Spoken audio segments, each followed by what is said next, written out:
are engaged in the world, but we're going to be engaged in a world that makes sense and that's smart. U.S. Secretary of State Marco Rubio on Tuesday insisted that the Trump administration was not withdrawing from the world.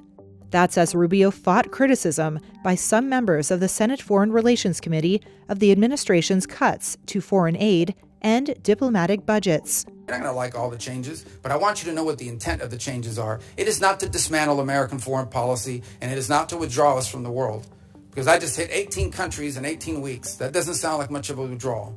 Rubio said that many of the programs he has cut did not serve U.S. interests, and that Washington would remain the world's most generous donor of humanitarian aid. I didn't ask. Senator, please let the Secretary have. In a sometimes feisty first testimony as Secretary of State, Rubio was challenged over his role in the administration's crackdown on immigration, Trump's engagement with Russian President Vladimir Putin, and the decision to prioritize the resettlement in the U.S. of white South Africans versus refugees from elsewhere.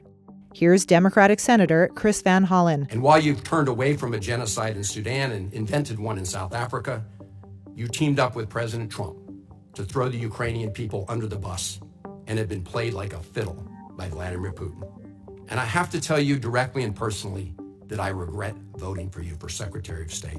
Well, first of all, your regret for voting for me confirms I'm doing a good job based on what I know. Well, that's just a flippant statement, Mr. Secretary. Can I respond, Mr. Chairman? On Russia, Rubio said Putin had not received any real concessions in the U.S. effort to initiate talks to end the war in Ukraine. In an exchange with Democratic Senator Jeanne Shaheen, Rubio defended Trump, saying he was trying to end the war. And what the president's trying to do is end a war. He's trying to end a bloody, costly war that neither side can win, and people are dying every single day. But this notion that I don't, what has Putin gained throughout this? He hasn't gotten a single concession. He hasn't gotten a single sanction lifted. Republicans have praised Rubio, who has become a crucial figure in the Trump administration. He currently is also serving as Trump's acting national security advisor, the USAID administrator, and the acting archivist of the United States.